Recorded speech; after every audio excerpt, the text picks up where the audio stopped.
about this presumption that he is on trial and that he deserves to have that space of grace, if you will, in which he's not he has some movement of liberty. Well, in my estimation, he deserves that. But remember, he's not on trial. He is simply applying for a job, and the injury to him is, well, no, he doesn't get the job, or the benefit to him if he prevails is that he does get that position on the Supreme Court.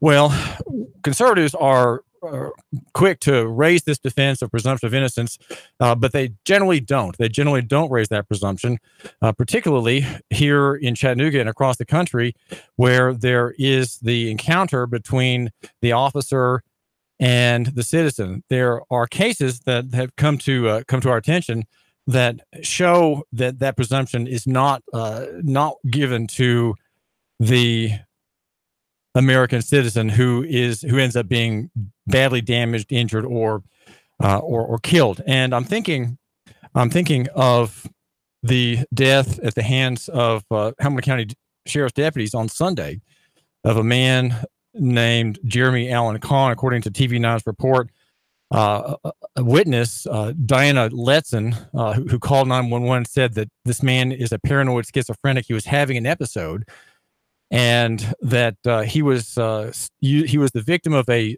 pistol that doesn't shoot bullets but shoots something almost as bad. And those are electrocuting darts. These are electrocuting darts that are not intended to cause death, but because the human body operates on a series of very complicated electrical signals, biological in nature, you are guaranteed that if you use that as a human being management tool, that some people are going to perish. In other words, it's going to be a lethal attack, a lethal hit, a lethal strike. She said, he's screaming, "Oh God, it hurts so bad. Please stop. Somebody make him stop. Somebody help, please." He said, "Oh my God, my heart." And that was it, according to, I think the best account of what happened last Sunday on TV9. The presumption of innocence is a valid doctrine in law, and also I would say it's something that is something we should demand be given to the citizen. Right? We are not in a state of warfare. We are not in a state of siege. We are not under martial government in Hamilton County, in Tennessee, in Chattanooga. There's not martial government, and yet there is. Marie Mott, in her every Friday at 11, has on her show Constitution Friday, Know Your Rights Friday, and today she mentioned Bill of Attainder. A Bill of Attainder is a bill or a law that effectively punishes an entire group of people without a trial, right? Without due process. There is a condemnation or a fine levied or a punishment of death, perhaps, given to a certain category of people. In the times before the Constitution, there were in the religious wars, there were that kind of thing where whole classes of people were extinguished. Right, in the Inquisition, the enemies of the crown, said to be the enemies of the church, were tried and tortured to death under that kind of Bill of Attainder. And so they're outlawed. But the idea of a Bill of Attainder exists even in Tennessee, and it hasn't been properly challenged. And I think that the Supreme Court probably will maintain what we have in Tennessee if it were properly challenged as a bill of attainder, kind of a ban on certain people. And that would be the ban is through Title 55, the Transportation Code. And what I have determined is the abuse of that code. In other words, there was a presumption of guilt automatically. And you know that that's the case because in all traffic stops by the Department of Safety and police departments in hundreds of municipal corporations across the state and in all of the 95 counties, including here in Hamilton County, you are presumed to be in the jurisdiction of the officer. The officer is presumed to have subject matter jurisdiction over you. In other words, he has arbitrary authority to stop you if he has a cause or a stateable cause and start making you give him information, right? But don't we have don't we have in our Bill of Rights in Tennessee, and don't we have in the federal Constitution a protection against arbitrary search and seizure of our persons, papers, and effects? And this protection cannot be breached apart from probable cause or a warrant, or the officer has to have seen with his own eyes the commission of a crime. Well, in our state, that would be under Title 39 of the Criminal Code. But under Title 55, that barrier is strongly reduced. It is much lower. The step the officer has to take to come into your space and make demands upon you is quite low. And the effect of Title 55, when not properly applied, in other words, when it's applied upon people who are not involved in transportation, but are private users of the road, not in profit-seeking activity on the road, that is a bill of attainder, and that's outlawed in our federal Constitution. Now, the idea that there is a presumption of guilt is built into the modern state ethic, the modern policing ethic, and that is my analysis. Even though as I come into contact with police officers such as Zach McCullough, and yesterday at the third iteration of the Citizens Police Academy, it's every Thursday night for some weeks now. I encountered other officer Sergeant Wayne Jefferson. I've met him again, and others as well.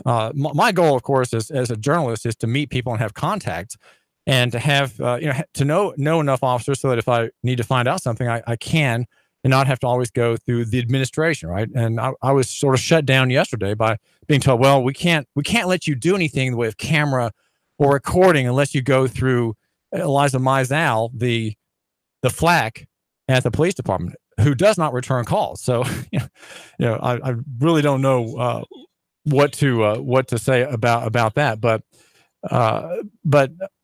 the lack of presumption of innocence is built into the police ethic. You are a subject. You are guilty, and we have a right to arbitrarily demand answers from you, demand compliance, demand that you do certain things, that you say certain things, or we're going to threaten you with jail or beating, or we're going to throw you to the ground and mess your face up and put some nice bruises on your legs and your elbows.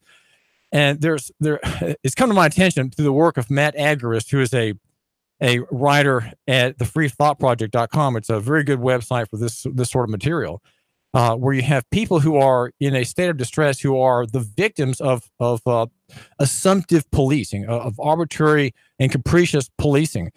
One story, for example, it's out of Fredericksburg, Virginia, where I spent one summer as a newspaper intern at the Fredericksburg Freelance Star, by a man. The victim is David Washington. He was unconscious in a car. He's having a stroke, and there was a suit filed in March of 2016 by David Washington. On behalf of David Washington, demanding $5 million. Police misconduct cases, they're difficult to win. This is Donald Rosendorf, his attorney. I think we were satisfied, and the client was satisfied with the settlement. So there was the settlement. Sean Juergens is the officer, and held. This man is having something wrong with him in the car. He's not responding, right? And so the cops think, he's going to kill me. He's going to kill me. And so they're holding him at gunpoint for several minutes. He's not responsive in the driver's seat of the stopped car. They're asking him to show his hands to exit the car, but he couldn't do it. When you're having a stroke, you simply can't. You hear things, you can blink and you can swallow, but you can't do things. Juergens arrived several minutes later, and he fired a taser at this man. No warning given, striking his taser, at least one of the hooks, hitting him in the face. He then put his firearm in and opened the side door, confirming the suspect, as he's called, had no weapons. Then he pepper sprayed him and tased him. Get out of the car. I'm going to effing smoke you. Again, that should be a firing offense. If any officer in Chattanooga, Mayor Burke, says that should be a firing offense. And I don't care how much money the city has invested in training and post compliance. Juergens dragged the sick man out of the car and continued the assault, Matt Agorist says, by laying him on the hot asphalt.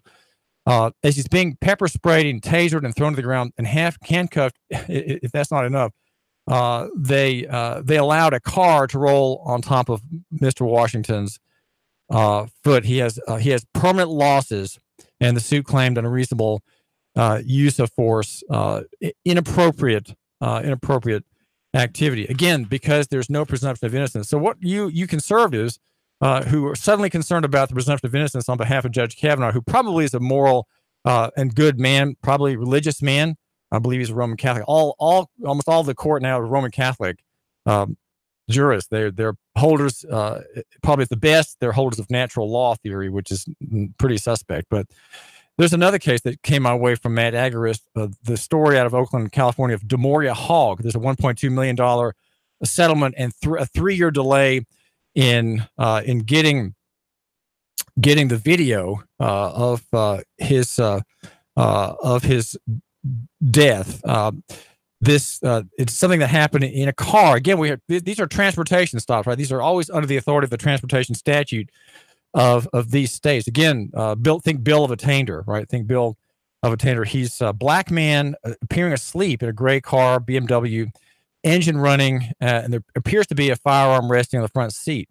Well, he's not responding. So instead of just trying to go in on that other side and opening the door and grabbing what appears to be the weapon, the cops assume that he has a gun in his hand and that he's likely to use it, according to Matt Agarist. But this man is unconscious. So there's a 40-minute standoff between a bunch of cops and a man in a car with the engine running. They're screaming at him using loudspeakers. The bullhorn, nothing is working to wake this man up. So finally, they taser, they smash window and taser him. But then an officer named Officer Rhodes fires 2 bullets into this father of 2 children. John Burris, the attorney for Hogg's son, said that Hogg didn't wake up right away because he was hard of hearing, and the officers did not give him time to comply with orders before shooting. There was no crime, no aggressive act, and yet here's a man who lost his life. The family's being paid by taxpayers who fund the insurance budget of that jurisdiction. Again, paying for the refusal of the state actor, the city employee, right? These are city employees and county employees denying the presumption of innocence and not thinking in terms of local economy, right? Local economy argument would say that, well, let's converse over these problems. Let's figure out where things stand. Maybe we just need to have some conversation. And so what if the man has a gun? Many people are armed citizens. There are many armed citizens, and so we have people executed. We have people shot. We have people gassed, and their injuries are applauded. How is it that Republicans and conservatives are the people who are applauding these kinds of things? Are not we conservatives, right? I'm a conservative. I'm a real conservative as a classical liberal. That means I believe in the free market, and I believe in a minimal state function. That is the biblical concept. Of course, the biblical concept of government is that it is largely the judiciary. That is the judicial ethic of the civil magistrate, which is out of Romans 13. We don't have Romans 13 government today in Chattanooga and Hamilton County in Tennessee. We have Revelation 13 government. Read that chapter, particularly the last third. And this is David Toulis, 92.7 Nooga Radio. The number is 800-8949. Just call me if you want to add something. We're brought to you by Rooter Pros and also Nooganomics.com. That's 800-894. Not near is better than far, small better than big, simple than complex, and personal beats corporate, and physical beats abstract. Again, brought to you by Nooganomics.com. You report, and the world decides to make sure you go to my Fund Me page. I am in many ways a kind of a nonprofit journalist, a free market nonprofit journalist, but I would like to be able to pay my time on the station. And so there's a GoFundMe page for the David Toulis Show. And I'm glad that you are giving me just a couple minutes of your time. I had a phone conversation this morning with Demetria Patton in the city attorney's office, and submitted an open records request.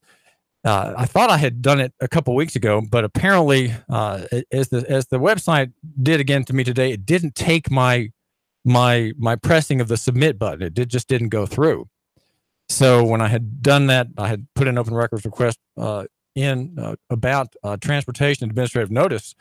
This time I said, well, I'm going to call her. She didn't get it, so I sent it to her in an email.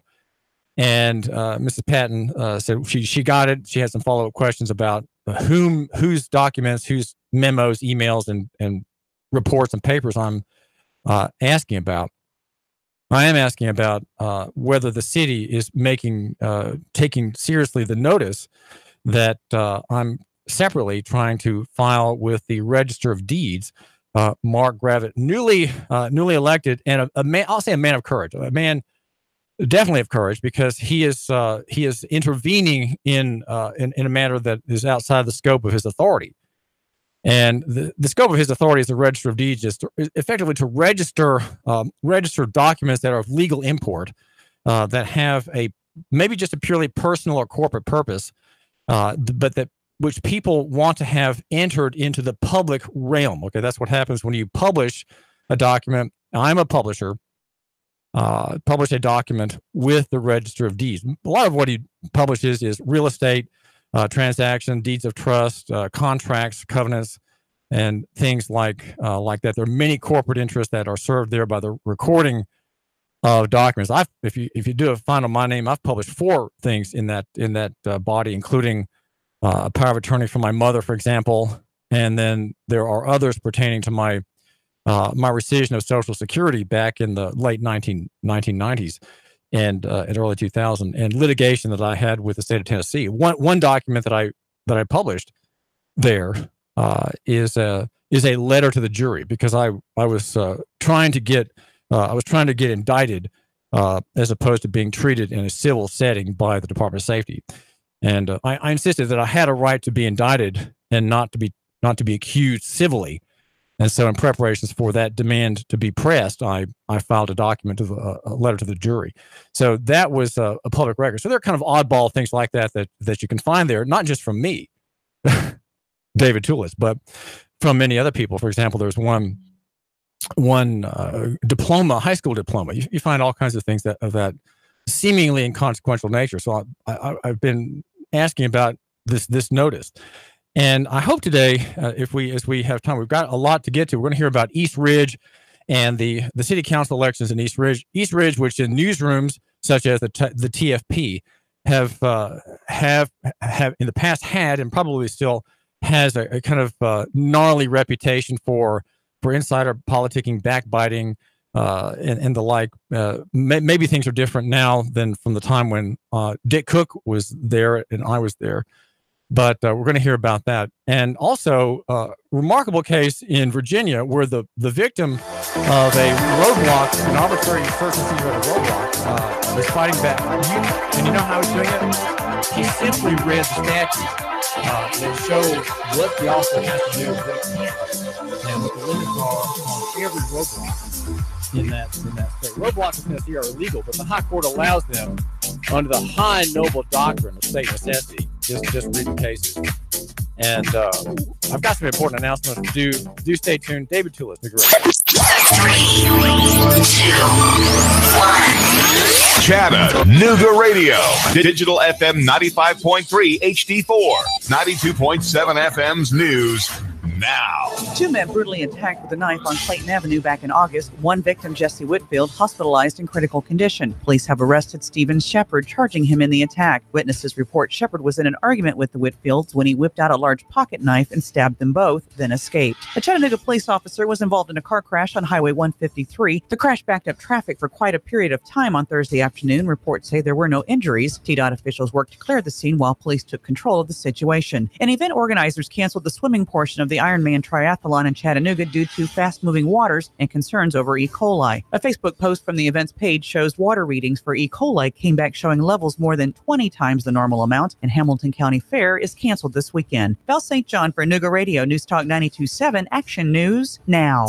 Chattanooga Morning News with Russ and Val. Weekdays from 6 to 9 a.m. on Nooga Radio, 92.7 FM. Cash, cash, cash, and more cash. Get 8.1% return on your money. Rick Davis can turn your cash into real money. Gold and silver bullion. American Eagle Gold. The banks give you a measly 1.9%. At Rick Davis Gold and Diamonds, you'll get 8.1% return on your money. 8.1% return on your money. Wow! Whether you're buying an ounce or 100 ounces, Rick guarantees it in writing. 8.1% Rick Davis Gold and Diamonds. Raider Road, Chattanooga. Let's face it, Old Faithful isn't as faithful as it used to be. Constant repairs are a hassle and can rack up quick in money and time. Landers McClarty Ford can fix that. Right now, you can get a 2016 Ford Focus, 34,000 miles, only $11,491. A 2017 Chevy Spark with only 17,000 miles for less than $12,000. A 2015 Volkswagen Jetta with less than 21,000 miles for $11,991. Yeah, browse their entire inventory of new and new-to-you cars, trucks, and SUVs online at Landers McClarty Ford of FortPayne.com. Landers McClarty Ford of Fort Payne. If you can't find your next perfect ride, they'll go find it for you. Big city selection, small town prices, friendly service, and top dollar for your trade.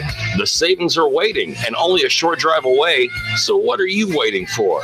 Get started with your personalized shopping today at Landers McClarty Ford of FortPayne.com.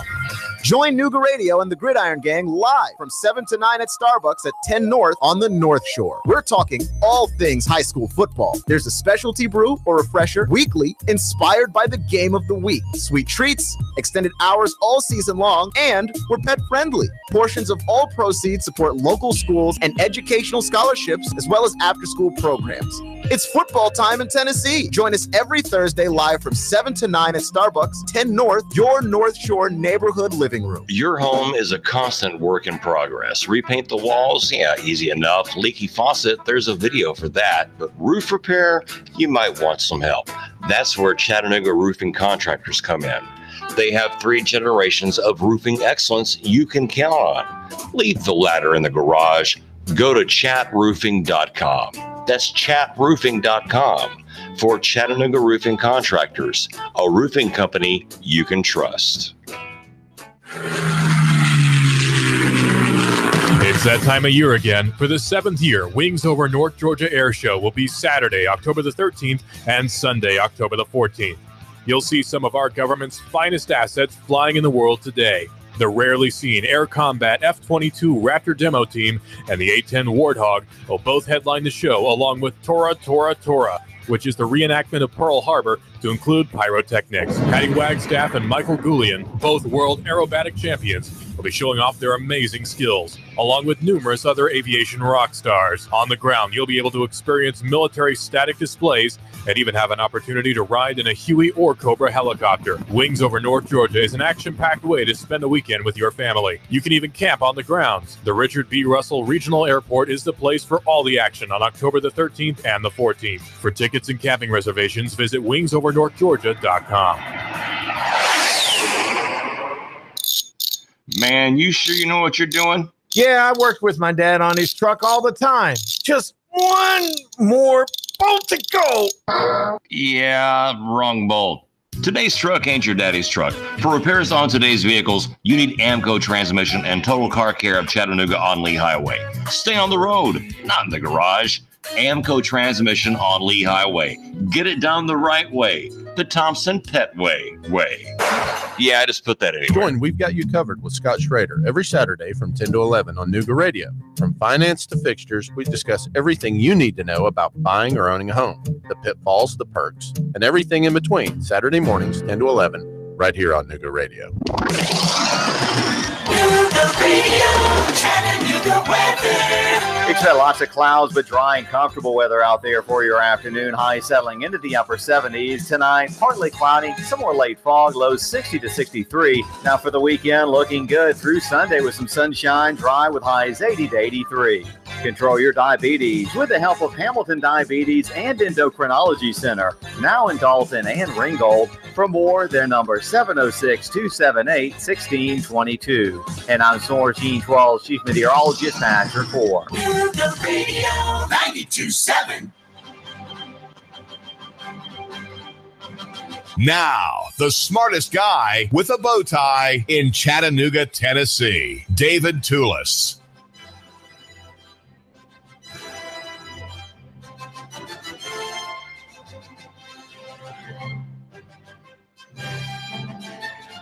When Dick Cook and I worked at the Times Free Press as writers and editors, East Ridge town had a reputation as being kind of a rough and tumble place where there were passions, petty, parochial, insular, sectarian interests that connected with certain people and certain groups. And things may be better now. We're going to ask Dick Cook about that. Dick Cook runs EastRidgeNewsOnline.com, which is the news portal for all things East Ridge. East Ridge, I think, is one of the larger cities in Tennessee. Is that not what's at number 4? Well, there's 21,000 people here, but for a fact, it's the most densely populated in Tennessee. Okay, it has a distinction like the most densely populated for a strip of land along the border between Chattanooga and Georgia. A lot of crammed people in that jurisdiction, but it is one of the larger small towns in Tennessee after the big Nashville, Memphis, Chattanooga, Knoxville, the big 4. This is one of the larger of the smaller towns. There's an election coming up, and we want to ask Dick Cook about city politics and who is running. And you may not be from East Ridge, but I think nonetheless it should be of interest to you just to hear how an experienced editor and journalist views things. He covers these people. He goes to the city council meetings. He attends functions and writes about the city. Well, Dick, who we have positions open in the mayor's office, and let's start with the mayor. First, let me say this, David. You led off saying that East Ridge had a reputation of being kind of rough and tumble back in the day. Well, nothing's changed, my man. Okay. It's a blood sport. I've maintained that for 10 years since I've been closely watching East Ridge. The real dismaying part about elections in East Ridge, David, and you say it's one of the larger small cities in East Ridge. It is. There's a lot going on here, and there's a lot of responsibility. There's plenty of money that passes through our budget every year on the backs of the taxpayers. But the disappointing thing is that elections here are nothing more than a popularity contest. Nothing to do with qualifications, your ability to lead. It's all if your name is known and you're perceived. Oh, what about ideas? Well, ideas, please. Ideas. The important thing is you've lived here all your life. You graduated from East Ridge High School, and you profess a love for the city, and you're perceived as a good guy or lady. So that's what it takes. And it's all about signs, campaign signs. The person with the most signs in the best spots wins. Not the person with the best speech in front of the local pachyderms or the local Democratic Party club. No. Where the ideas come out, the policy positions. Policy positions. I don't think people have any idea who. Now, I'm going to have to take that back a little bit. There are some quality people who've offered themselves up in this election, and then there's the cast of characters, the usual cast of characters. I'm just going to go down the list as from in alphabetical order. Is that you want to talk about the mayor's race let's first? do mayor first. There are only 2, and that is we have Brent Lambert as the mayor today. His last day in office is October 10 or something like that. December 10. December 10. Okay, so he's in office until December 10. That'll be, of course, we'll have inaugurations in East Ridge. Then the new mayor, it'll be one of 2 men, Dick Cook. Yeah. Jim Bethune is running for mayor once again. He had a failed campaign in 2014 where he tried to unseat Lambert, and Frances Pope got in the race. So it was a 3-person race. In the interest of full disclosure, Frances Pope is my mother-in-law, and she's one of the brightest citizens in the East Ridge. She knows more about politics here than anybody inside or outside City Hall. I'll stand by that. I'll maintain that. But Bethune served on the council from 2010 to 2014. And just quickly, who is Bethune? What does he do for a living? How old is he? He's retired. I don't know exactly how old he is. I think he's north of 70. He's a retired used car salesman or manager of used cars. I'm not sure which one. He's lived here all of his life, and he graduated from East Ridge High School. He's a veteran. If you speak with him one-on-one for 10 or 15 minutes, you'll go away nodding your head saying he's a quality candidate. I did that very thing in 2010. I voted for him. And we have a call. Call what's on your mind. We're talking with Dick Cook. Go ahead. You're mentioning Jim Bethune. I voted for him in 2010. The first 2 years he was on the council. He didn't have any votes. I believe one of the wait, what do you mean by that? Oh, well, he didn't have any votes to get anything accomplished. I'm pretty sure he ran on the platform he was going to fire our city attorney, John Anderson. I believe that's how he campaigned. Did that happen? Yeah, in 2012, it finally did when Mark Gravitt was elected, and he had Denny Manning was on the council at that time, and they had 3 votes, and they canned Anderson, who was gouging the city for anywhere between $120,000 and $160,000 a year to be our city attorney. My problem with Anderson was he was a policymaker. He wasn't a legal guy. He brought a lot of ideas to the table. But Jim was able to run him off. He was also looking to run off Eddie Phillips, who was one of the most effective politicians this city had ever seen. He was a long time. Was that a council member? No, he's a public safety director. He consolidated his power. He briefly served as the chairman of the East Ridge Housing Commission, which was excuse me, I'm having a little bit of function problems here. They have the power to, on code enforcement issues, if a building has been condemned, they hear appeals from the property owner to save their building or home. Eddie served on that. Or to make repairs under a or to make repairs, sure, trying to do stuff like that. But no. So that man was ousted from his job. I don't know what Jim Bethune stands for. He has no Facebook presence. He did participate in a forum 2 years ago that East Ridge News Online sponsored. He said at that time, his career was in the automotive industry. I think I'm leery of anybody who's a used car salesman. When you talk to him, he can certainly sell you a bill of goods, just like he could sell used cars. We're talking with Dick Cook, who is the editor of and reporter for East Ridge News Online. That's the portal for all things East Ridge. Make sure you go there. You should probably be a subscriber. It's a WordPress blog, the same kind that I use. We're both bloggers with the biggest pins in our respective areas. And Dick Cook, now the second candidate for mayor is Brian Williams. He is a software developer, white collar worker. Seems to be. I've not met a very articulate person. What kind of man is he? He's on the city council right now. Right. He was elected to the city council in 2016. He beat Jim Bethune by 37 votes, if I'm not mistaken, 50. It was a very, very tight race. Brian is a professional. He works for a power company of some sort. I'm not sure exactly who it is, but he's a software developer and a project manager.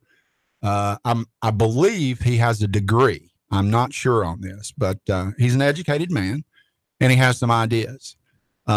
He is when Lambert made the announcement that he was not going to seek re-election, Brian was the first guy to throw his hat in.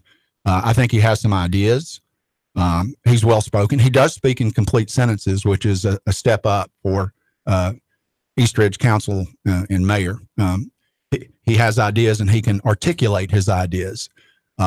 Well, one idea I want to quickly ask you about regarding Brian Williams. Where did Brian stand vis-a-vis Mayor Lambert's effort to have a redevelopment authority, the creation of which caused, well, just tell briefly what that was about, and where did Brian Williams stand or vote on the dissolution of that body? Just quickly summarize what happened. Well, the East Ridge Housing and Redevelopment Authority was formed a couple years ago. They met at least a dozen times. I believe the idea was they wanted to have some sort of an agency that could address blighted commercial property. Some way, somehow, this thing got sideways, David, and they started drawing this map of homes and businesses that were subject to redevelopment, and they included tons of private residential stuff. There was a small revolt in East Ridge. The barbarians were at the gate with pitchforks, and this thing collapsed. Brian had gone along with the mayor, as did all the councilmen, to establish this thing. The mayor named all of the members to the East Ridge Housing and Redevelopment Authority board. However, Williams was the first man to stand up and say, we will dissolve this. If it's not the people's will, we will get rid of it. So he spearheaded that. Though effort. he agreed with Brent Lambert that this was something that would be good for development of the city. People like Henry Lucan, who are property owners here, favored that sort of progressive, maybe somewhat interventionistic idea of a development authority. Well, he did. Many people in this city have jumped up and down for the better part of 5 years saying something needs to be done to our commercial district. I believe this board was established to address that. Now, how it got to the residential property and the potential to seize it was a giant misstep. I don't know how it was a good idea, but like most things in East Ridge, we can screw it up from the very beginning. It never got off the ground, well, David. It could have, but it seems somehow that the emphasis on the sort of very daring and dramatic letters that came out that we might be able to take your land, that was presented the wrong way to the people. It wasn't properly marketed. Oh, the letter was horrible. After this thing collapsed, I talked with the director the chairman, Darwin Branham, and I asked him the question. I said, Darwin, shouldn't you have brought on some PR firm at the very beginning of this who would elaborate what the plan is, communicate it, reassure the people that this is not an effort to seize your property, that it is an effort to redevelop commercial districts? And he never gave me an answer. The letter was brutal. It was crafted by an attorney. That's the best we can do. Though the eminent domain power would have been there the whole time. It just didn't have to be put at the front of the pitch to the people. Sure. All right, we have a call. What's on your mind, sir or ma'am? Just wanted to say, thank God Lambert is gone. That guy has been a menace for a while, but this botched up land grab that they tried to do. Those idiots actually went in and tried to list the Catholic cemetery that was on the hill back behind I think it was the VFW over there. Yeah, they tried to list the Catholic cemetery as an area that could be rezoned. So good luck evicting those people. But so what do you think is next for Lambert? Do you see him getting any kind of cushy jobs with the people that develop Exit 1? And just one other thing with the things that have gone on in East Ridge, there have been opportunities for East Ridge to develop for a long time. One thing that we had some great opportunities to have restaurants and things like that in the area, but a lot of times the citizens, they don't get active until their church tells them to. And then when their church tells them to, of course, they're going to go out and fight the evils of liquor by the drink and all that stuff. But, man, the biggest problem that you have there is one, people don't get involved. And then two, there is a huge number of people that are renters in East Ridge, and they don't seem to really be that involved with local politics because it doesn't really affect them when it comes to property ownership.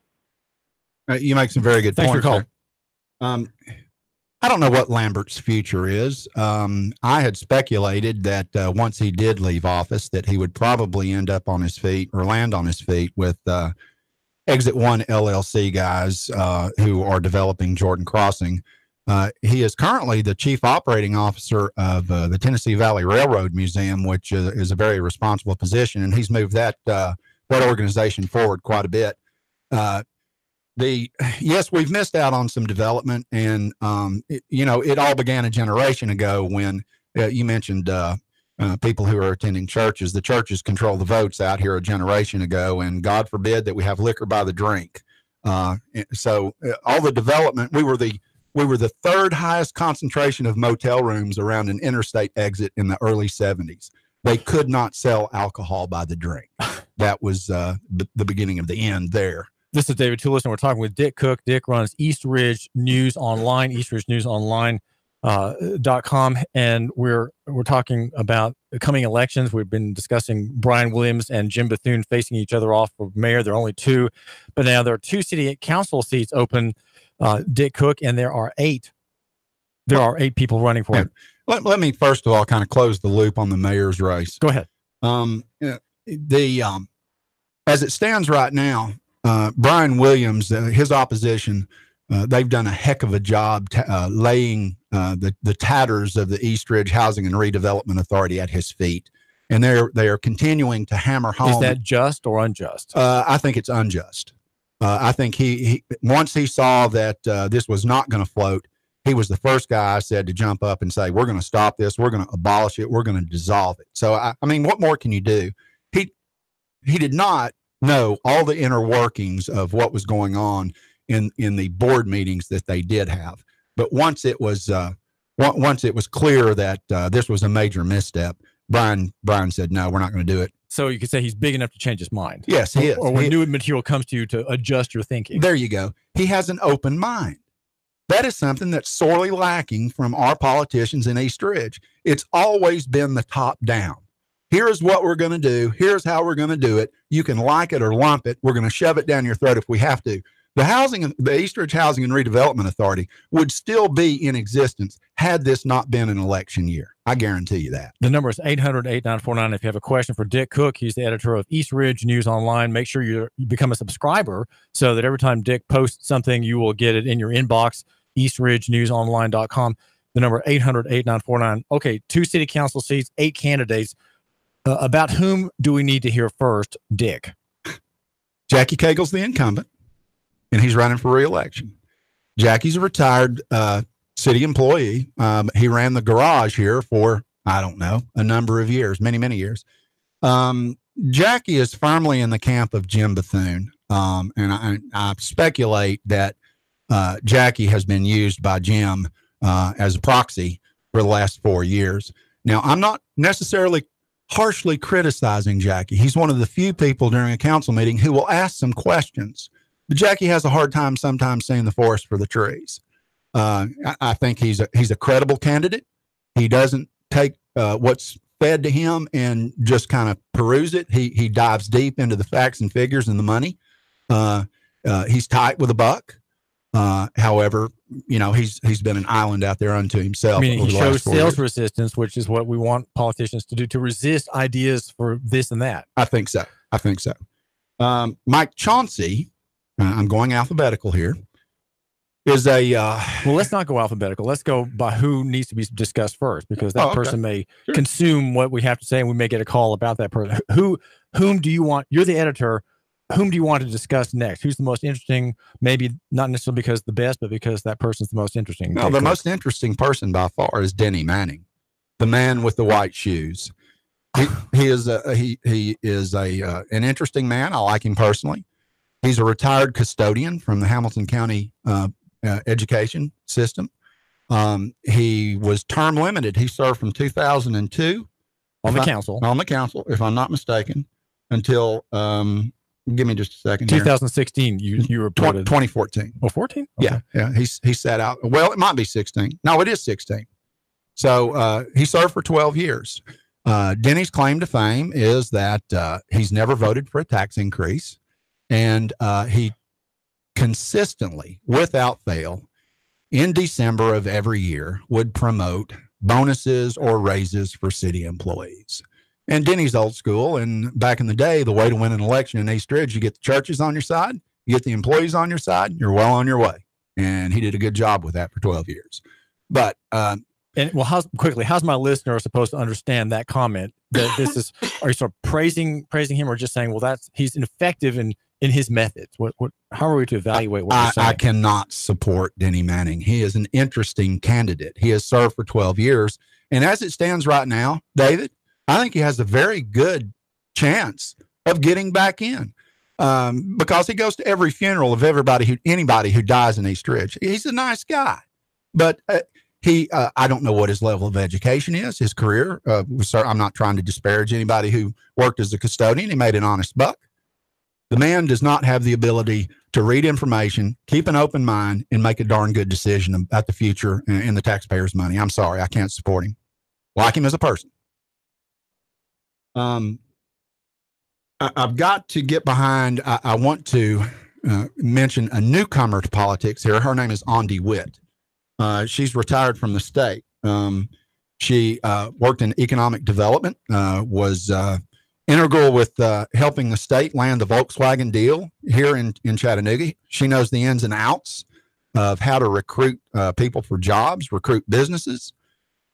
She's retired. She has time to do it. She has an open mind. And she has a concept that I'm not completely clear on, but it's something that we've never done before. She wants to form focus groups and have citizens sit down around a table and discuss some ideas, which is a step in a major leap in the right direction. Dick Cook, thanks for joining us. We're talking to Dick Cook, who's the editor of East Ridge News Online, that works on all duties on City Council here in East Ridge. And this is Dave Flisco. We've got the CBS News next. Also, don't forget, we've got Sean Hannity at 3 o'clock. And subscribe to Dick Cook, EastRidgeNewsOnline.com, EastRidgeNewsOnline.com. David Tulip. 3, 2, 1. Chattanooga Radio. Digital FM 95.3 HD4. 92.7 FM's news. Now. 2 men brutally attacked with a knife on Clayton Avenue back in August. One victim, Jesse Whitfield, hospitalized in critical condition. Police have arrested Stephen Shepard, charging him in the attack. Witnesses report Shepard was in an argument with the Whitfields when he whipped out a large pocket knife and stabbed them both, then escaped. A Chattanooga police officer was involved in a car crash on Highway 153. The crash backed up traffic for quite a period of time on Thursday afternoon. Reports say there were no injuries. TDOT officials worked to clear the scene while police took control of the situation. And event organizers canceled the swimming portion of the Ironman Triathlon in Chattanooga due to fast-moving waters and concerns over E. coli. A Facebook post from the event's page shows water readings for E. coli came back showing levels more than 20 times the normal amount, and Hamilton County Fair is canceled this weekend. Val St. John for Nooga Radio, News Talk 92.7, Action News Now. Sean Hannity, weekday afternoons from 3 to 6 p.m. on Nooga Radio 92.7 FM. Nooga Radio 92.7. Nooga Radio, Chattanooga weather. Expect lots of clouds, but dry and comfortable weather out there for your afternoon. High settling into the upper 70s tonight. Partly cloudy, some more late fog, lows 60 to 63. Now for the weekend, looking good through Sunday with some sunshine, dry with highs 80 to 83. Control your diabetes with the help of Hamilton Diabetes and Endocrinology Center, now in Dalton and Ringgold. For more, their number 706-278-1622. And I'm Soar Gene 12, Chief Meteorologist at Report. Nooga Radio 92.7. My ex recently hacked my email and my social media, and it really caused me some problems. I changed all my passwords, which helped, but I'm still getting trolled, maybe even stalked. I know it's him. I just can't prove it. My business, well, it's been broken into twice already. I've got cameras, but that only helps after the fact. I'd rather prevent it from happening in the first place. Unity One East is your solution to these and many other security concerns. With private investigation, security services, and backed by decades of real-life experience in military and law enforcement, Unity One East is your instant contact for security, investigation, and consultation to help protect you, your family, and your business. No 1-800 number, no red tape, no wait, because Unity One East is local and available 24/7. Reclaim your peace of mind. Call Unity One East, 475-6206, 475-6206.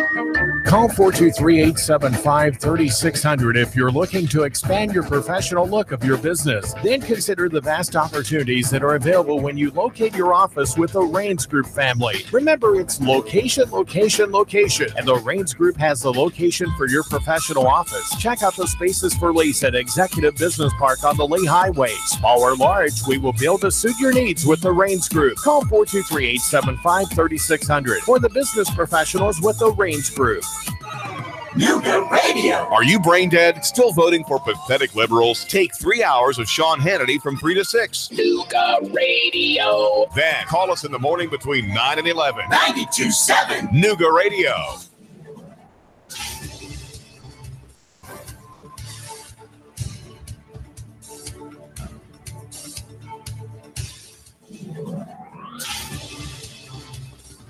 WPLZ HD4 Ottawa, W224AZ Chattanooga. Serving Chattanooga.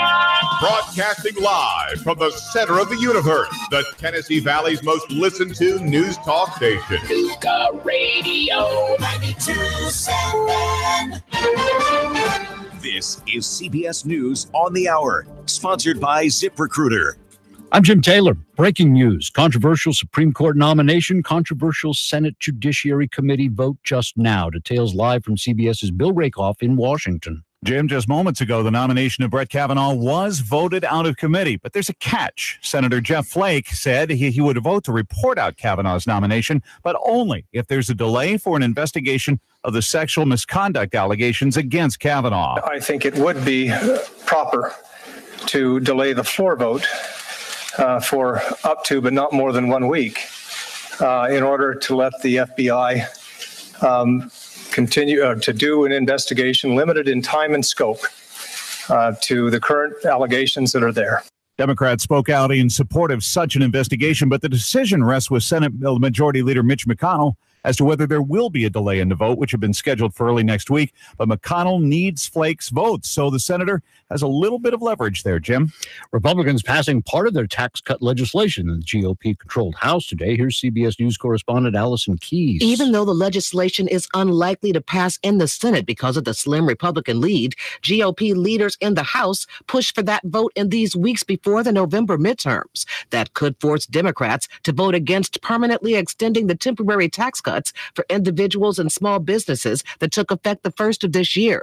Democrats have warned that the legislation will add to the growing federal budget deficit. Investigators in North Carolina believe they found the body of a missing autistic 6-year-old boy, Maddox Rich, reported missing Saturday. CBS News correspondent Manuel Bojorquez. Formal identification of the body could take days. In the meantime, police say they would still like to speak with anyone else who was at this park at the time of the disappearance. They say there is a man described to be in a white truck that they would still like to locate. They believe he may have been the last person to see Maddox. One passenger says he thought it was just a hard landing. Dozens surviving the plane crash landing in a Pacific lagoon happened on Chuck Island, federal states of Micronesia. Passengers telling tales of wading through waist-deep water to the exits and being picked up by locals in boats. Formal identification. I was really impressed with the locals who immediately started coming out in boats. I mean, one would think that they might be afraid to approach a plane that's just crashed. Security breach, big one at Facebook. 50 million user accounts are affected. Hackers stealing access tokens. That allowed them to take over Facebook accounts. The Facebook company says a total of 90 million people will have to relog into their accounts. The Dow right now is up 42 points. This is CBS News. ZipRecruiter, the smartest way to hire. ZipRecruiter's technology finds qualified candidates for businesses of all sizes. Try it for free at ZipRecruiter.com/free. Till the tears run down from my eyes, Lord, somebody, ooh, somebody, can anybody find me? Somebody to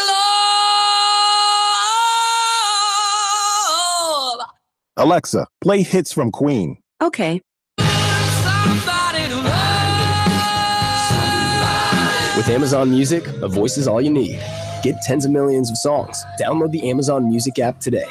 eFinancial makes buying life insurance easier thanks to a mix of technology and personal service. When you call, our agents listen to learn your needs. Then utilize our cutting-edge platform to search options from leading companies. You get the right coverage at the right price thanks to our blend of advanced computer algorithms and plain old conversation. Get covered today. Call 1-866-244-5580. Or visit efinancial.com. That's efinancial.com. Did you watch the premiere of the Murphy Brown reboot last night? Cameo appearance by Hillary Clinton. An applicant for a secretarial job said she had some experience with emails. The running joke in the original Murphy Brown series was Murphy's string of unusual secretaries. Last night, the applicant was a woman named Hillary. And you have all the requisite skills, computer, emails. I do have some experience with emails. Not only was Hillary Clinton in the premiere of the reboot, but Murphy, played by Candace Bergen, sparked a fictional Twitter war with Donald Trump. Steve Kathan, CBS News. Frank Underwood is dead. The trailer for the next season of House of Cards is missing Kevin Spacey. It declares the reign of the middle-aged white man is over. Spacey was fired from the show after several employees accused him of inappropriate sexual behavior. I'm Jim Taylor, CBS News. Who knew? 3, 2, Chattanooga Radio. Digital FM 95.3 HD4. 92.7 FM's news now. Back in June, Christopher Robinson was murdered in his home by masked invaders, and yesterday 2 additional arrests were made. DeCalvius Armour and a juvenile taken into custody charged in Mr. Robinson's murder. The day of the killing, a suspect was arrested, Miles Hankins. Police believe he's also involved in the killing. Floodwaters have wreaked havoc for plans in Chattanooga. The Ironman Triathlon has become a biathlon, canceling the swimming portion of the race for the weekend, and the Hamilton County Fair was canceled for the weekend. 3 days of pounding rain caused floods of almost biblical proportions in Soddy Daisy. Flood levels seen almost at waist level in areas, especially on Pruitt Street. A video we posted on our Facebook page showed streets that looked more like creeks than roadways. Most Soddy Daisy residents do not have flood insurance. The cost of cleanup now a major concern for both government and private individuals. Russell Stroud, Nuga Radio News Talk 92.7 Action News now.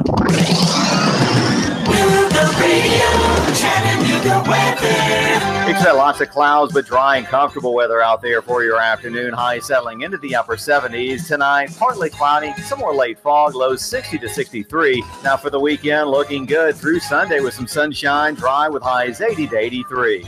Control your diabetes with the help of Hamilton Diabetes and Endocrinology Center, now in Dalton and Ringgold. For more, their number 706-278-1622. And I'm Source Gene 12 Chief Meteorologist Matt Report. Radio 92.7. Listen to that. That's the sound of power and the call of the open road. That's the sound of the newly designed 2019 Indian Chieftain Limited. Yeah, Indian. It's more than a bike. It's an experience and an American icon. The place to find it, Indian Motorcycle of Chattanooga, along with their entire new 2019 line. The open road is calling. Answer the call. Go to Indian Motorcycle of Chattanooga. Just look for the sign on 153 and Amnicola. Indian Motorcycle, the true American original. Join We've Got You Covered with Scott Schrader every Saturday from 10 to 11 on Nuga Radio. From finance to fixtures, we discuss everything you need to know about buying or owning a home, the pitfalls, the perks, and everything in between. Saturday mornings, 10 to 11. Right here on Nuga Radio. If you want to discover the real hope for your life through inspirational music, relevant messages, and testimonies from others who have already found hope, then we encourage you to visit the second annual My Hope Conference, October 7th through 9th at Hickson First Baptist Church. Free admission and childcare is provided for kids up to pre-K, while those in kindergarten through 5th grade will attend the Kids Hope Rally. For more info, visit myhopeconference.com or call Hickson First Baptist Church at 423-877-2467. Sean Hannity, weekday afternoons from 3 to 6 p.m. on Nuga Radio 92.7 FM. Nuga Radio 92.7. Now, the smartest guy with a bow tie in Chattanooga, Tennessee, David Toulis.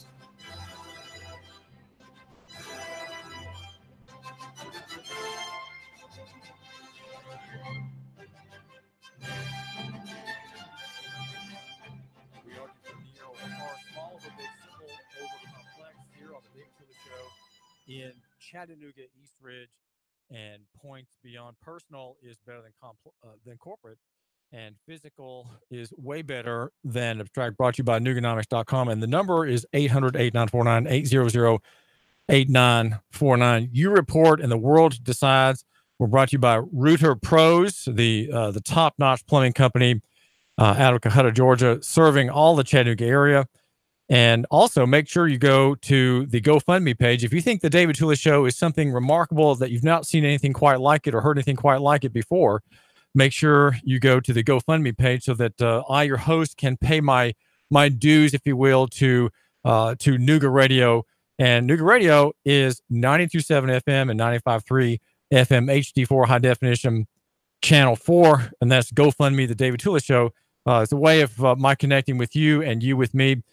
These are just, of course, gifts, and with them, I will help the radio company pay the light bill. I talked not long ago with a man who was traveling in his car named John Lehman, and a resident of Prince Edward County. Well, we'll find out if he resides there, but he was in Prince Edward County, Virginia, near Farmville. Of course, you know where Farmville is, right, in Virginia, and came to a police roadblock. And we're going to hear what happened to John Lehman from David Allen Carmichael, a former Submariner and a most remarkable man in Virginia, and I'd say really across the whole country, who lives the life of he doesn't have an avatar. He has no SSN, and no social security number, and he insists that he has a right to live that way, and an undocumented American. So you understand where my interest in the undocumented American comes from.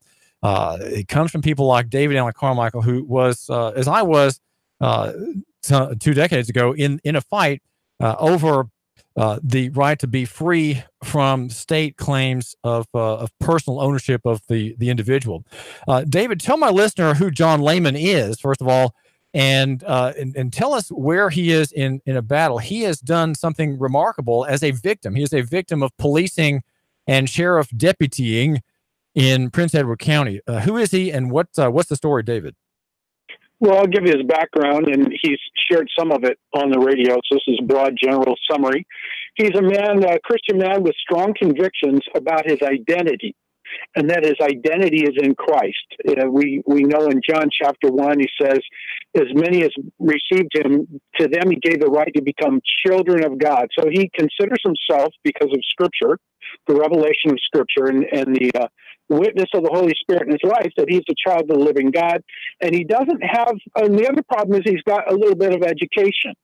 He understood, he was told by somebody, that when you see a name in all capitals, it's a fiction. And indeed, it is true.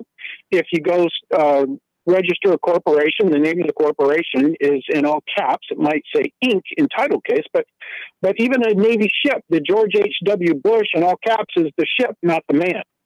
So there is a principle in law about an artificial person. He understands he's not an artificial person.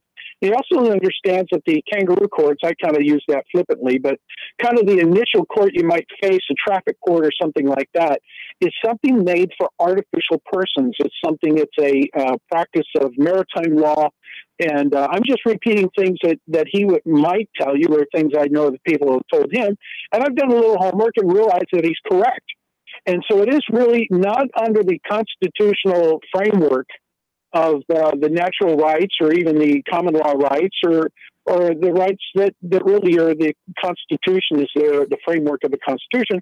So because of those things, he cannot in good conscience check in the civil government. He's got to maintain his, I guess some would call it the state of nature. Somebody who just identifies as a child of the living God, who's going to obey God, love his neighbor as himself, and anything less than that, checking in and getting permission to be a person, is something that would be a sin to him. That's his background. Right, which means that he is going to be very reluctant to enter into contractual relationships or equitable legal relationships with municipal governments, state governments. Is that right? He's kind of standoffish, kind of on his own, David Allen Carmichael?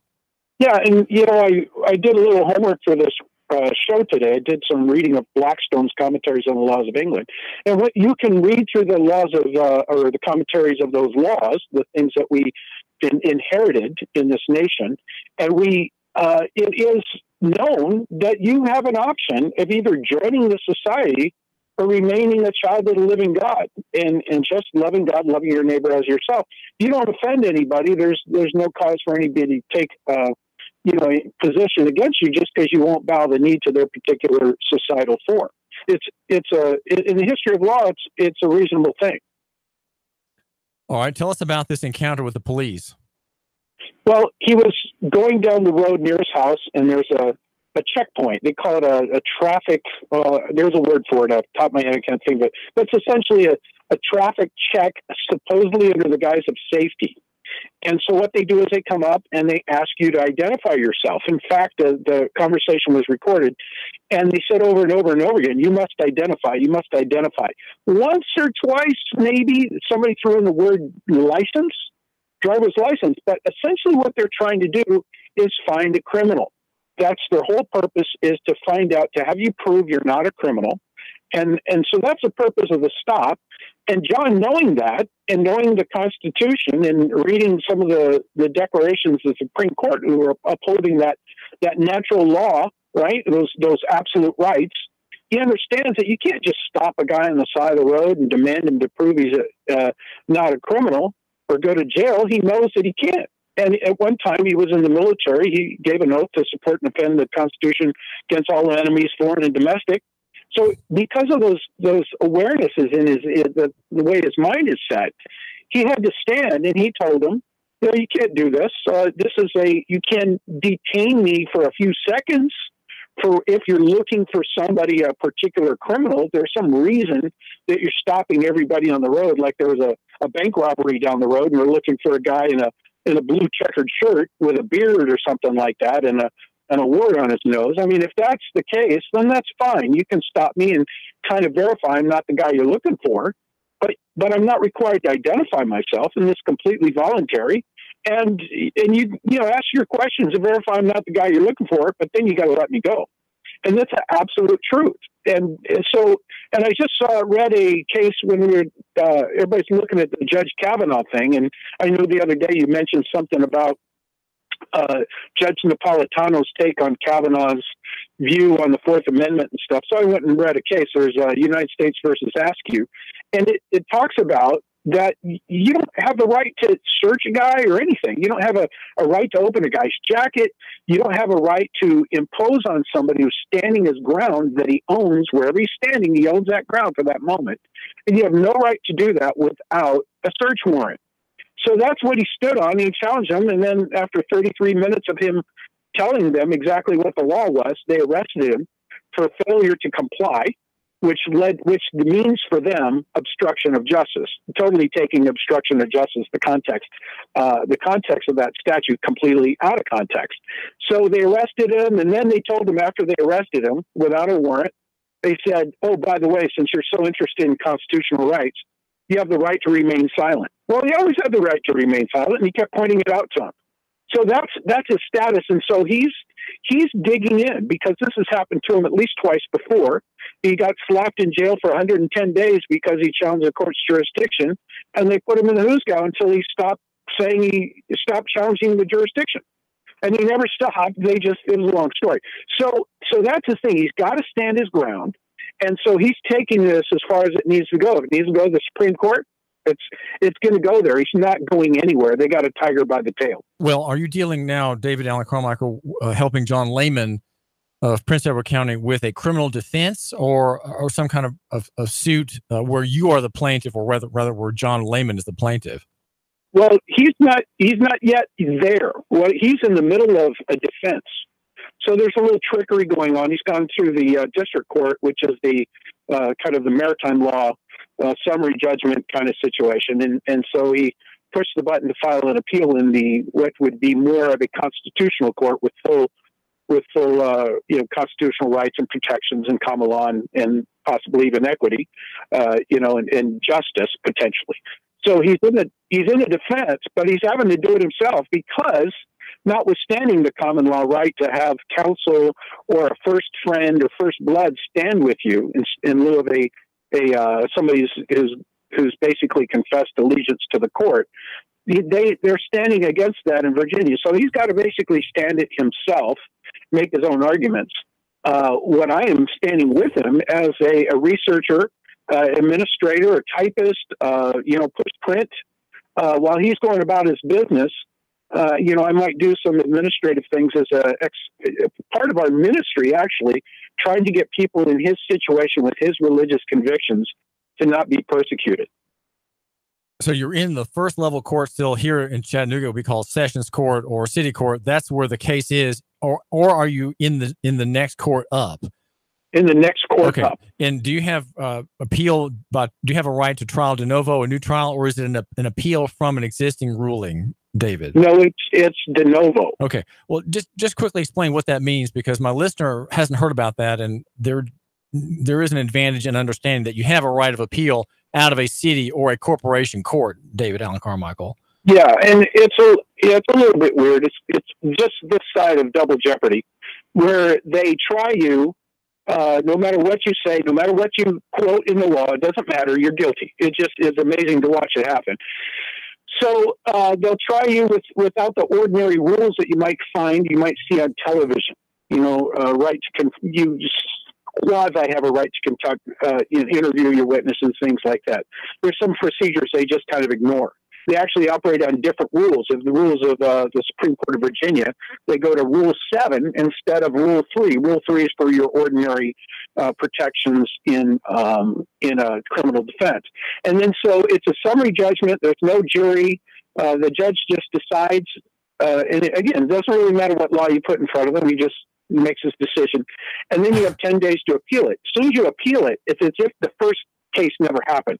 Whatever that judgment was, say, 5 days in jail, you're not going to jail, but he might set an appeal for you when you make sure you show up at that appeal process, or I'm sorry, a bail. He may set a bail or something for you to show up in this process, but it's as if the first case, it's sort of as if the first case didn't happen, and then and your opponent, the person trying to convict you, has to now do it again, but you have those full provisions of a trial by jury and then potentially an appeal to the appeals court of the Supreme Court of Virginia. Well, what is John Lehman doing that's different from most defendants? Most defendants just plead and they're done with it. He is saying, well, I'm not pleading. I'm not going to make it easy for them. It's a very distressing matter to deal with his work and also with his wife and home life and children. But what is he doing that's different, David Allen Carmichael? Well, there's a procedure, which it makes sense. Is he saying you don't have jurisdiction? For one, you don't have jurisdiction over me. I've not made a contract with your civil government to abide by these civil rules. I haven't hurt anybody. I'm loving God, loving my neighbor as myself, doing good and right things, and I'm being opposed on, even though I'm not part of the club. And then secondly, is he saying you don't have jurisdiction because you're not even playing by your own club rules. The court doesn't have any jurisdiction to prosecute somebody when the guys doing the prosecution are violating the law. You can't, you know what I mean? You can't, the court can't be doing the right thing when it's helping somebody do the wrong. So that's sort of a jurisdictional twist that most people don't think about. So just quickly, the word jurisdiction simply means, juris means law and diction means word. Diction is speech, right? So law speech, jurisdiction is when a judge or a court has the power to speak law to somebody. So if my listener is not in the judge's jurisdiction, that is because the law words that he's uttering don't include him. They go past him or they go around him, but they don't touch him. Right. If you're not in the judge's jurisdiction. Okay, so John Lehman says, I'm not in this jurisdiction. Why is John Lehman, who was in a car, not in the judge's jurisdiction, a judge who handles cases involving cars, David Allen Carmichael?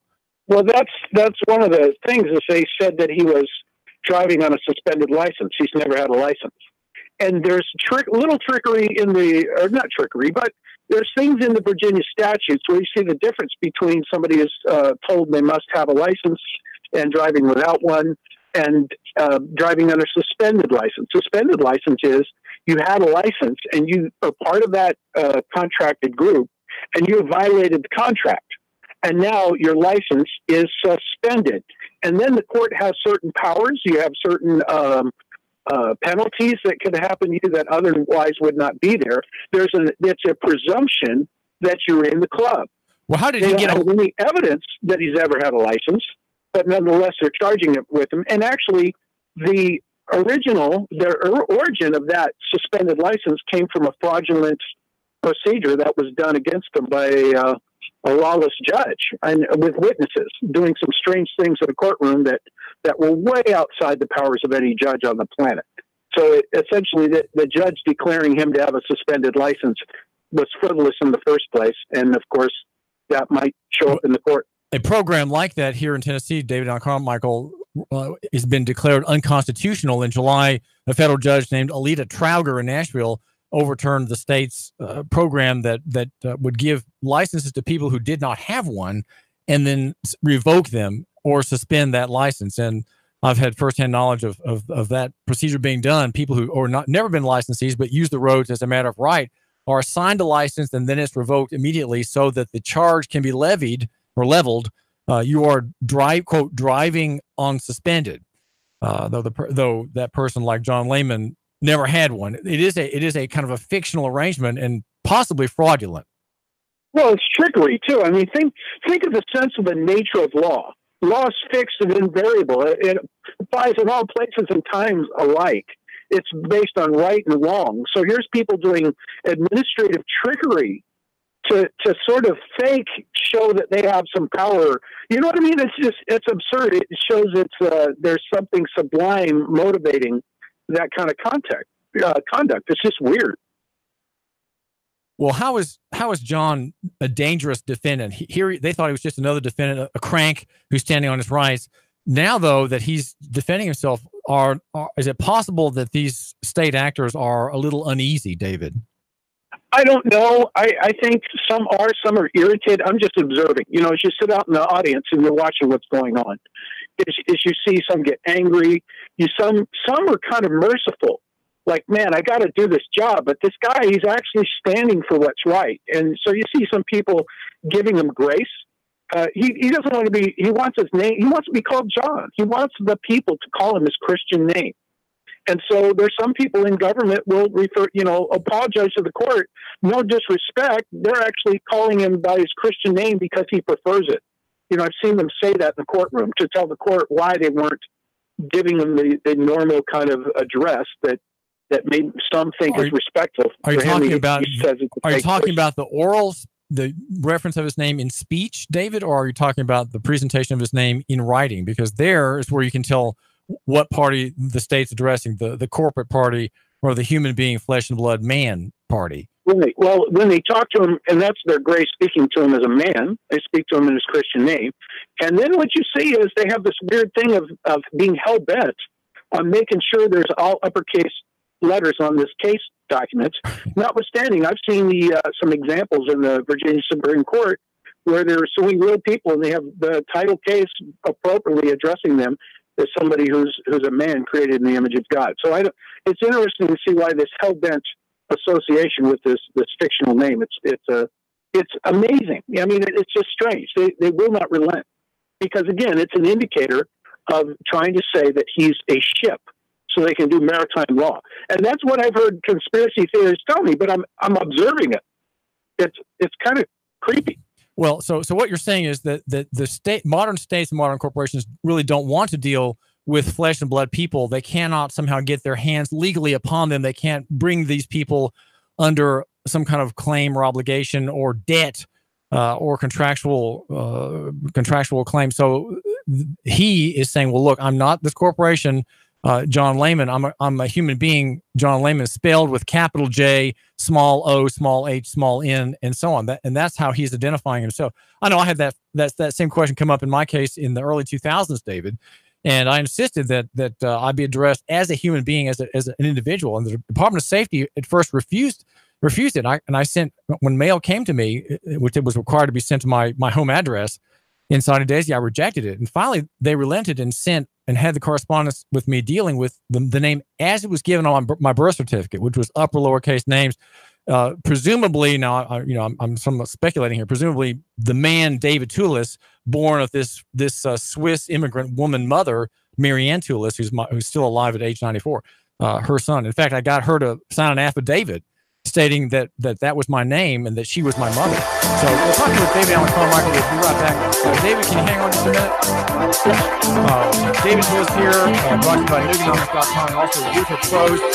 Make sure that you tune in to our Got You Covered radio show tomorrow at 10. That's tomorrow morning, 10 o'clock with Scott Schrader and legions of home repair, home maintenance, home care experts. 10 o'clock right here. Got You Covered Radio. David Toulis is your radio. Be right back. 3, 2, 1. Chattanooga Radio.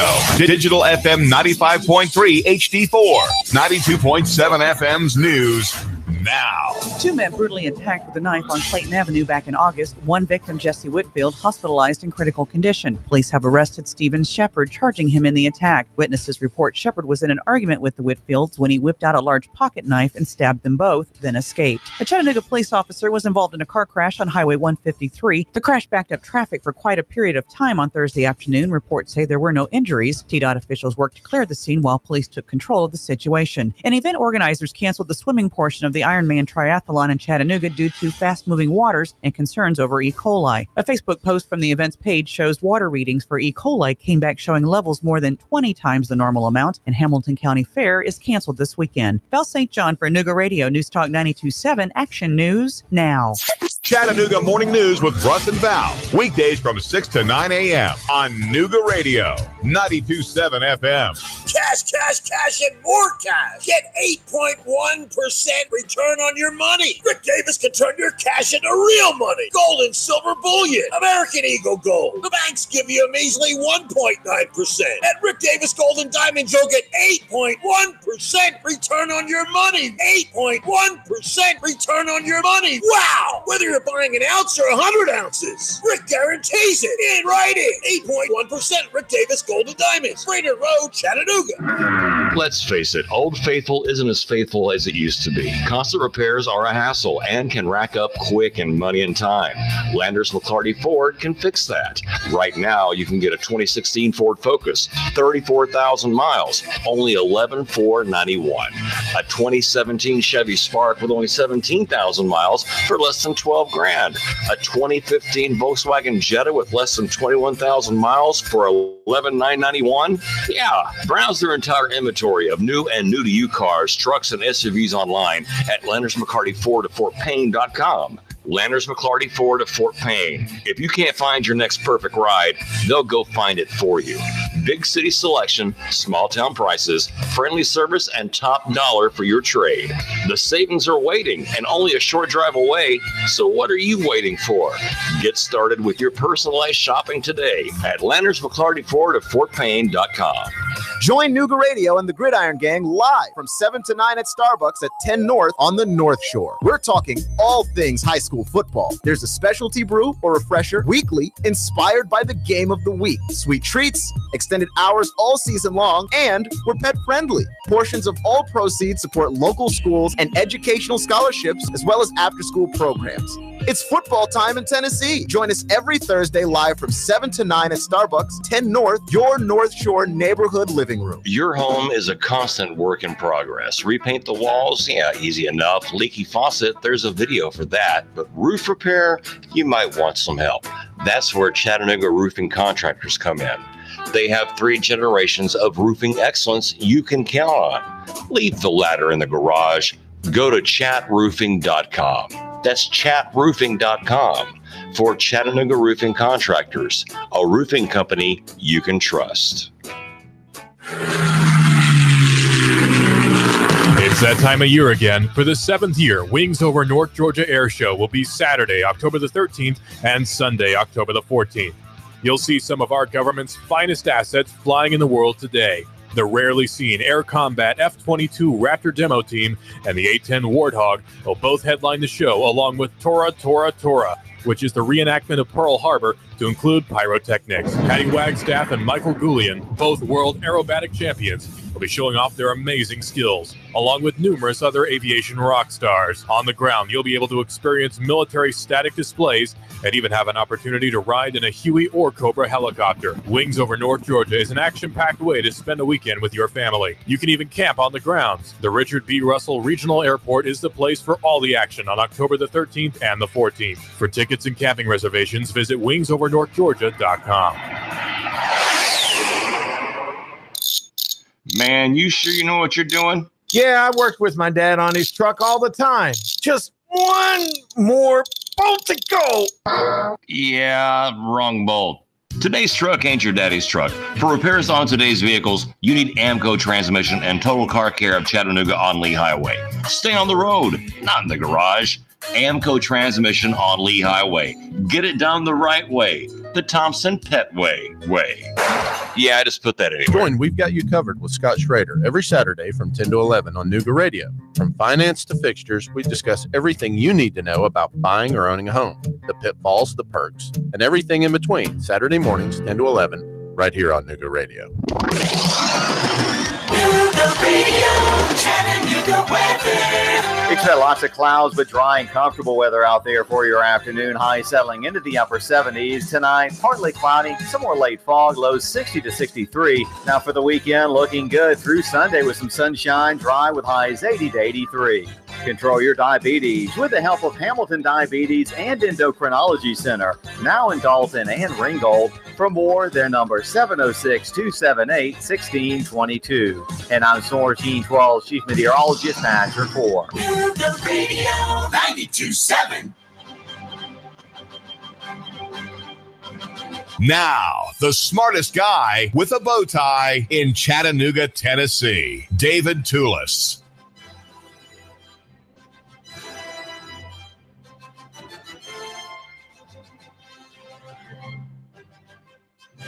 David Toulis, Nooga Radio, brought to you by Router Pros. And make sure you download the Next Radio app where you get the actual radio signal delivered to your smartphone. You can have the signal on your smartphone. This is not streaming radio. This is the actual phone as radio conversion that's now possible with that app. Lets you connect with it. The Next Radio app. Just type in Nooga, and there we are. Also brought to you by, I mentioned, Router Pros and Nooganomics.com, the website for the man and woman who matter. You report and the world decides.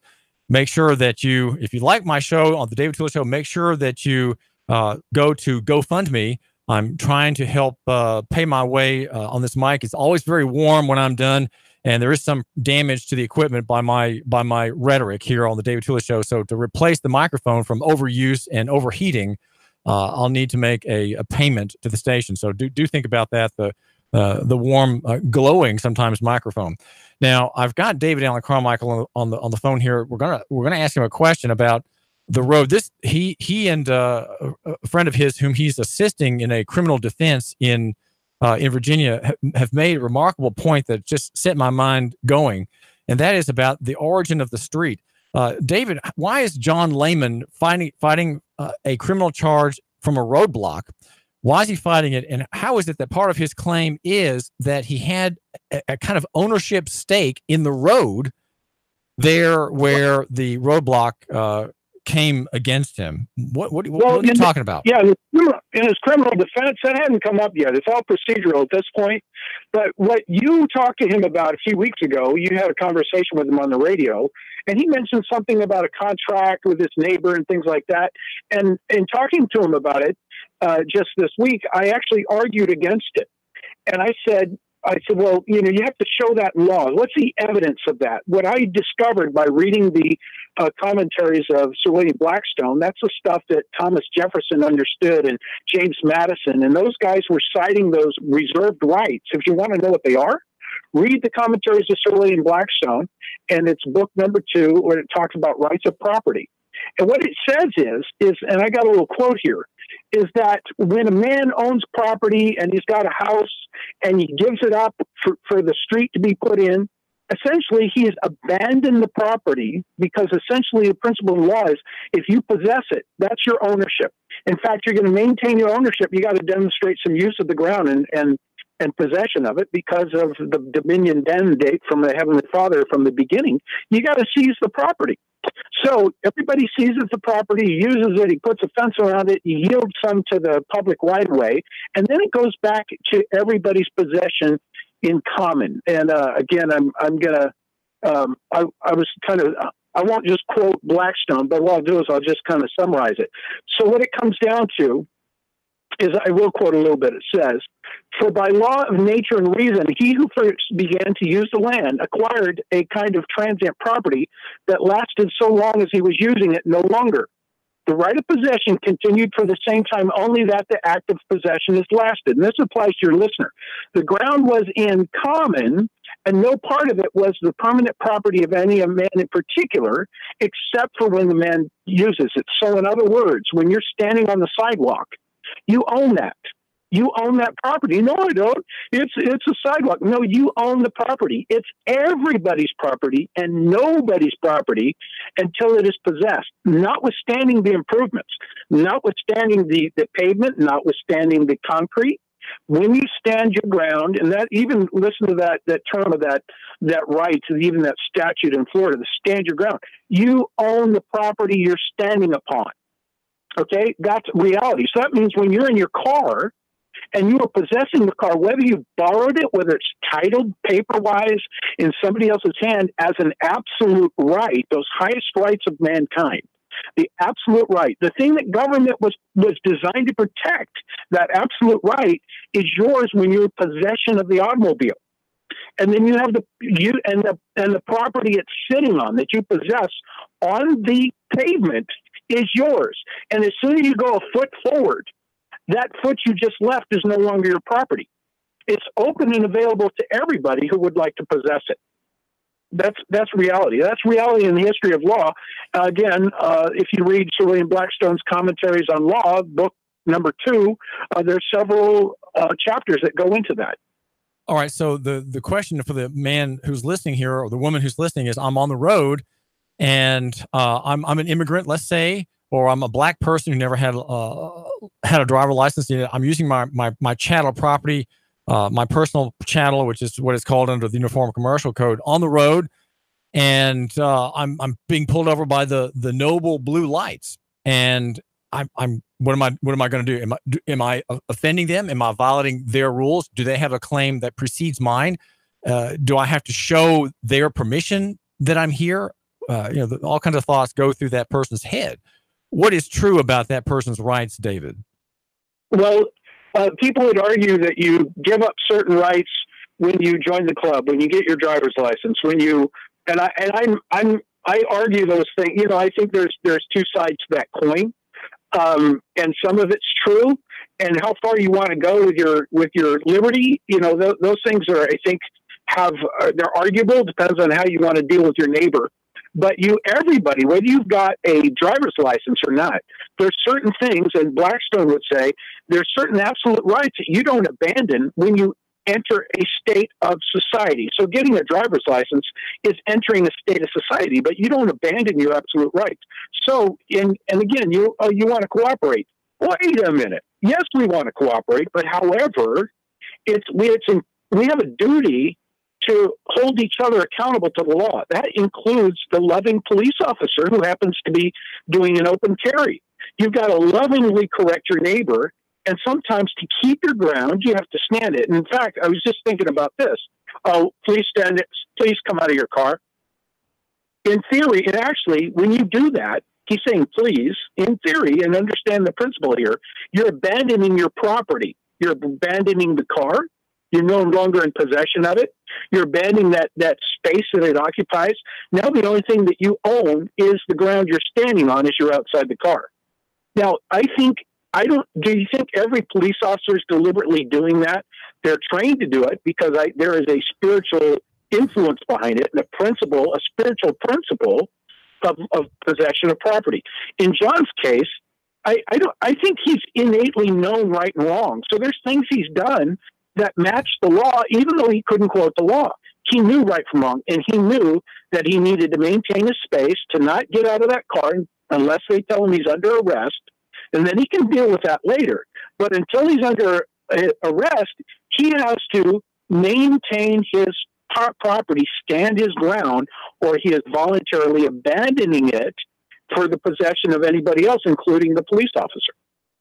And most people don't think that. They don't look at it as a duty. If we all would look at these things as duties, there wouldn't be so much problem. We wouldn't have so many police officers grabbing teenage girls by the hair and throwing them to the ground. We're talking with David Allen Carmichael, and this is David Toulis. And one more quick point, David, is this: the yielding of a piece of land for the building of a road creates a long ribbon through the countryside, around the hills, over the streams, and into town. And those ribbons, tarmac, usually are called public rights of way. They're called public because the men and families who yielded those properties for the road for the public purpose, did they surrender their rights entirely? If it's called a right of way, or do the roads belong to the state, and we have to have the state's permission to be on the road? David Allen Carmichael. Well, that depends on the situation. Many of you have shared easements. That means it's shared by everybody who's adjoining the property. But then when it's the main highway, the public easement, that is the road that everybody drives down. Everybody drives down. Everybody has access to. It has effectively been abandoned, except when you stand in the middle of the road. When you stand in the middle of the road, it's unlawful for somebody to drive along and run you over. Now, it's kind of stupid to stand in the middle of the road when the guy's got a little inertia going on at 50 miles an hour, because odds are, the remedy for getting knocked over is not going to be real sweet, right? But the reason why it's wrong to run somebody over, even if he crosses the street without using the crosswalk, he owns the property. It's everybody's, and only yours where you possess it. And that's a truth in law that's fixed and invariable. And it's something we need to understand. Well, David Allen Carmichael, thanks for joining us. Appreciate it very much. Okay, great. David Allen Carmichael is in Virginia, and we're talking about the right of ownership of property upon which you're standing. So that you have a right to use land to effectively own a piece of property that is, you might say, a public right of way while you're on it. And if you're in your car, which is in the Uniform Commercial Code called personal chattel or personal property, you have grounds upon which you can say no to someone, maybe a police officer or sheriff's deputy, making claims against you outside of the criminal statute. And one thing I've noticed in researching the right of travel and property rights here in Tennessee is that the police department here in East Ridge and Chattanooga and elsewhere, all of which have received my notice, by the way, they operate through Title 55, which is the transportation statute, and that reduces your rights that are existing under the criminal statute, which is Title 39. All the criminal acts are there, from oppression to check kiting to robbery, murder, rape. Those are all crimes that are the real crimes. And to get to you, to stop you, to search you, and seize you or your property, the police have a much lower barrier, much lower means of resistance if they come at you through the transportation code. And my notice is on the point that if you're not involved in commerce, the transportation code does not apply. And the code applies depending on the act, depending on the use at a particular moment in time of the person on the road. And don't want to get into details here, but it's a point that you can read about at Nuganomics.com, our sponsor. That's Nuganomics.com. And my name is David Toulis. Make sure you support this show, the David Toulis Show, at GoFundMe. The number is 800-8949. Now, if you go to our Facebook page, where we are always live, all of our shows, the Marie Mott Show, David Toulis, and our sports shows are live on Facebook. I posted something this morning in reference to a Time magazine article, The True History of America's Private Prison Industry. Carceral slavery, in other words, slavery of incarceration under which is allowed in our Constitution, state and federal Constitution, allows for state slavery for those duly convicted, right? So we have a system of slavery that is running today. Now, the question for candidates for office is, are you for slavery or against slavery? That needs to be the question. Are you for slavery or against it? And just go to our Facebook page and click that article. Again, it's in Time magazine, and it tells about how the prison industry came into being with its origins in the 1840s. For example, there was a noted Tennessee businessman, Thomas O'Connor, who in 1871 forced convicts to work in mines and went as far as collecting their urine to sell to local tanneries. He got every penny he could out of his convicts. When they died for exhaustion or disease, Time says, he sold their bodies to the medical school in Nashville for students to practice on. And as far as late as 1967, there were effectively black slaves run by companies that used their labor. And the lash, I think the lash was finally abandoned in the 1960s. The last time people were whipped for noncompliance. One company that began in 1844 called Manhattan, Pratt and Ward made clothes for slaves in the South and North. And when the prisons were privatized, when they went over to private ownership, like CoreCivic, the jailers, quote, laid aside all objects of reformation and reinstated the most cruel tyranny to eke out the dollar and cents of human misery. No duty, of course, for humanity or for having prisoners or convicts or criminals be restored and given some kind of education or training for their life after their sentence is paid. We have the 13th Amendment that abolished slavery, but kept on this plantation culture. So it is effectively state slavery. And another thing I want you just to note, you don't have to go there if you don't want to, but I've been strongly influenced by the Christian Reconstructionist writers in our country, most lately through the work of Joel McDermott. His book that has had a very disorienting effect on me and my thinking is called The Problem of Slavery in Christian America. The thesis is that the Christian church rejected the gospel's rules on human, you might say, human compulsion and human ownership and slavery. There are rules in scriptures for slavery because slavery is part of the fall, and it is on its way out in the course of time and human progress, right? Under the Christianizing influences of civilization and Christendom, right, which are all toward gentleness, mildness, and free market prosperity. That's what the direction of the scriptures is, and the human story, right? The human story is from slavery and servitude to sin to liberation in obedience to God's law. That's the main sweep of human history. It's the last day that these points will be very, very clear. My work, I mentioned that article because it's a quick handle on what McDermott is saying, right? Just a few pages to print out. And the problem has been Christian complicity with this system and the complicity of church, in particularly my own denomination. I'm a Presbyterian, and some of our great notables in the Presbyterian Church, Charles Dabney and one other one, both of which I've read in detail, but they underplay slavery and they defend slavery. They effectively defend slavery. Okay, you have theological defense of the myth of Ham and other religious pretenses that are defending human chattel slavery. And I mention this because my goal in my project, my 5-year project, is to liberate Black people first, and immigrants and strangers and aliens first, and orphans and widows here in Chattanooga and Hamilton County first, because they are the categories of people that the Holy Bible insists that God cares about most, right? He cares most about these categories of people. And if your city, if your government, your police, your tax authorities, your magistrate offends them, then you are in for judgment and you are in for a decapitalization, which is what we're under. We are a capitalist free enterprise society in many ways, but there are strong hindrances to prosperity that we are under now. And we face a national disaster in the equities as the debt bubble explodes, right? There's going to be a blow up of major proportions just ahead. Get out, divest nationally, and invest locally. That's my David Toulis slogan here, the blogger with the biggest pen, right? Dr. Nuga-centric. That is his argument.